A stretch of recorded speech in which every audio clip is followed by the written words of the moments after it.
Hello दोस्तों, नमस्कार। I hope आप सभी अच्छे होंगे। तो आज के इस वीडियो के थ्रू हम बात करने वाले हैं कुछ बहुत ही महत्वपूर्ण सीरीज ऑफ इवेंट जो हमारे देश में आजकल हो रहे हैं और बड़े ही दुखद हैं। जैसे कि आपको पता है उदयपुर में जो हुआ, अमरावती में हुआ, कैसे बिल्कुल बेरहमी से कन्हैया जो टेलर थे उनको बेरहमी से मार दिया गया उदयपुर में। और अमरावती में भी सिमिलर ऐसी चीजें हुई एक खास समुदाय के और संप्रदाय के लोगों द्वारा। मैं पहले ही बता दूं आपको, ये वीडियो का कोई पर्पस नहीं है किसी को भड़काना।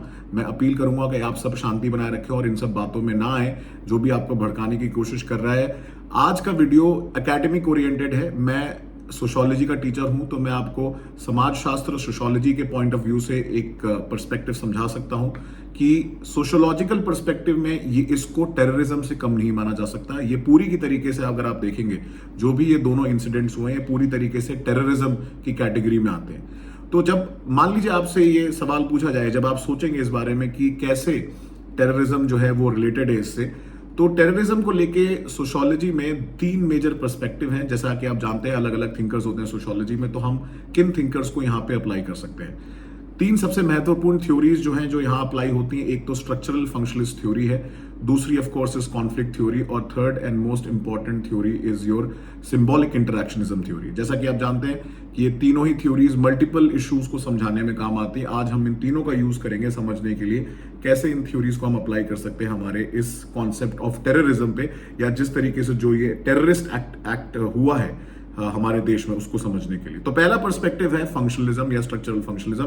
जैसा आपको पता है फंक्शनलिज्म की थ्योरी के अंदर हर चीज को देखा जाता है कि वो एक प्रॉपर फंक्शन कर रही होती हैं, और जब वो फंक्शन नहीं करती हैं तो सोसाइटी में चांस होता है डिवियंस का या डिवाइन बिहेवियर जो हम बोलते हैं। और इसका कहीं ना कहीं लिंक है हमारी जो ऑर्गेनिक और मैकेनिकल सॉलिडारिटी का कॉन्सेप्ट है कि पहले सोसाइटी प्रिमिटिव थी, बड़ी सिंपल थी, मैकेनिकल सॉलिडारिटी थी, सब लोग एक जैसे थे। लेकिन जैसे सोसाइटीज और कॉम्प्लेक्स होने लगी, रिलीजियस चीजें और कॉम्प्लेक्स हो गई, काम जो है डिवीजन ऑफ लेबर जो है डिस्ट्रीब्यूट हो गया, स्पेशलाइज हो गया, तो बहुत सारे ऐसे आज के टाइम पे आतंकवादी संगठन है, समूह है, जैसे कि बोको हराम, ये सारे आतंकवादी संगठन या जो रेडिकल इस्लामिस्ट हैं वो ऑर्गेनिक सॉलिडारिटी पसंद नहीं करते। उन्हें सोसाइटी के कॉम्प्लेक्स तरीके समझ में नहीं आते और उसको रेजिस्ट करने के लिए they do not want any change. तो चाहे वो लड़कियों को पढ़ने से दूर रखना हो या फिर सोसाइटी को आगे प्रोग्रेस ना करना हो, वही रूढ़िवादी चीजों में फंसा के रखने की कॉन्सेप्ट में वो लोग विश्वास रखते हैं।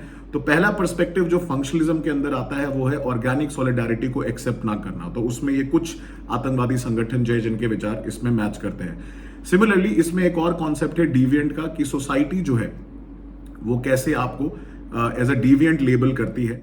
सेकेंड पर्सपेक्टिव कॉन्फ्लिक्ट पर्सपेक्टिव है जो हमारे कार्ल मार्क्स जी ने दिया था, जो बड़ा सिंपल है। वो ये बोलता है कि सोसाइटी में किसी भी इनजस्टिस को चेंज करने के लिए एक रेवोल्यूशन जरूरी है। तो ये लोग उसको जिहाद या आतंकवाद का नाम देके उसको रिवोल्ट करने की कोशिश करते हैं। बट शायद अगर ट्रू में कॉन्सेप्ट अगर समझा होता है इन्होंने मार्क्स का, तो मार्क्स सिर्फ कैपिटलिज्म के लिए बोलता है। तो वहीं पे आप देखेंगे अल कायदा ये जैसे संगठन है, आईसिस जो है, वो कहीं ना कहीं थोड़ा इन चीजों से इंस्पायर्ड है कि उन्हें इनजस्टिस लगता है अमेरिका द्वारा किया गया या अमेरिकन कैपिटलिस्ट द्वारा किया गया जो इनजस्टिस है उसके एस्पेक्ट में ये लोग कहना चाहते हैं कि ये इनजस्टिस के खिलाफ है। तो ये लोग कॉन्फ्लिक्ट थ्योरी से हम इनको एक्सप्लेन कर सकते हैं कि why they rise up against states like America या वेस्टर्न वर्ल्ड के खिलाफ ये लोग टेररिस्ट एक्टिविटी कैरी आउट करते हैं। लास्ट पर्सपेक्टिव जो है वो सिंबॉलिक इंटरैक्शनिज्म का पर्सपेक्टिव है। अगेन जो मैंने आपको बताया कि सिंबॉलिक इंटरैक्शनिज्म में लुकिंग ग्लास सेल्फ, ये सारे कॉन्सेप्ट आते हैं। डिविएंट बिहेवियर कैसे होता है, मेरे लिए जो शायद सही है वो आपके लिए गलत हो सकता है। और कहीं हद तक अगर आप देखेंगे इसमें जो पर्सपेक्टिव निकल के आता है लुकिंग ग्लास सेल्फ जो है चार्ल्स होटन कूली, या फिर लेबलिंग अप्रोच, इसमें क्या है आतंकवादियों को लगता है या जो भी ये ब्रेन वॉश रेडिकलाइज्ड यूथ होते हैं इनको लगता है जो भी ये कर रहे हैं वो सही है। और सोसाइटी का पर्सपेक्टिव इनको लेके अलग है। इनके लिए मीनिंग अटैच्ड है कि ये जिहाद कर रहे हैं। इनके लिए लगता है ये जो भी कर रहे हैं अपने भगवान, खुदा, अल्लाह जिसके लिए भी कर रहे हैं उसके लिए जस्टिस कर रहे हैं, उनके लिए खड़े हो रहे हैं। बट सोसाइटी के लिए शायद उसकी मीनिंग अलग है। तो इनको जो लगता है वो करते हैं। तो ये that is called as symbolic interactionism. मेरे लिए उस सिंबल की मीनिंग अलग है, आपके लिए उस सिंबल की मीनिंग अलग है। तो ये थर्ड पर्सपेक्टिव है जो इसको एक्सप्लेन करता है। और फंक्शनलिज्म में ही जो सेकेंड पर्सपेक्टिव है, apart from mechanical and organic solidarity जो है वो पर्सपेक्टिव आपका निकल के आता है सुसाइड, जो एमिल डर्कहाइम ने बहुत जबरदस्त काम किया है। इसमें जनरली आप देखेंगे जो सुसाइड बॉम्बर्स होते हैं, ठीक है, जो आपके ऐसे टेररिस्ट एक्ट करते हैं, तो उनमें जनरली आप देखेंगे ईगोइस्टिक सुसाइड जो है या एल्ट्रुइस्टिक सुसाइड की कैटेगरी में बहुत लाइंस आप देखेंगे बड़ी सिमिलर होती हैं। क्योंकि इन्हें लगता है कि ये किसी कॉज के लिए सुसाइड कर रहे हैं, या ये जो टेररिस्ट एक्ट कर रहे हैं, या जो भी इन्होंने करा है, इनको पता है अपनी जान की परवाह नहीं है, and whatever they are doing it is justified from the perspective of the goodwill of society, या जो भी इनका कॉज या जो आइडियोलॉजी है। तो ईगोइस्टिक एंड जो आपका इनका एल्ट्रुइस्टिक सुसाइड है, बहुत हद तक इनकी कॉन्सेप्ट से मैच करता है। तो ये 3 पर्सपेक्टिव थे जिससे हम ये टेररिज्म को एक्सप्लेन कर सकते हैं सोशियोलॉजी। ऐसे और भी पर्सपेक्टिव, ऐसे और भी इंफॉर्मेटिव कॉन्सेप्ट्स के लिए आप इस चैनल को सब्सक्राइब कर सकते हैं। आई होप आपको ये समझ में आया। और अनअकैडमी के मेरे सोशियोलॉजी कोर्स को अगर आप एनरोल करना चाहें तो नीचे डिस्क्रिप्शन बॉक्स में लिंक दिया हुआ है, अभी उसमें ऑफ चल रहा है।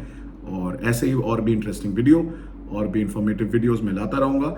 बट मैं फिर से अपील करूंगा कि आप सब लोग इन सेंसिटिव मुद्दों पे थोड़ा एहतियात बरतें, कोशिश करें कि जो भी ये फेक वीडियोस हैं, ऐसे जो वीडियोस हैं उनको प्लीज प्रमोट ना करें, उसको स्प्रेड ना करें। अपने विचार रखना बहुत जरूरी है, बट एक सोसाइटी में डाइवर्स विचार जितने रहेंगे उतना सोसाइटी के लिए अच्छा है। तो आशा करता हूं अगली बार जब हम मिलेंगे हम ऐसे ही और भी मुद्दे को चर्चा करेंगे। टिल नेक्स्ट टाइम, जय हिंद।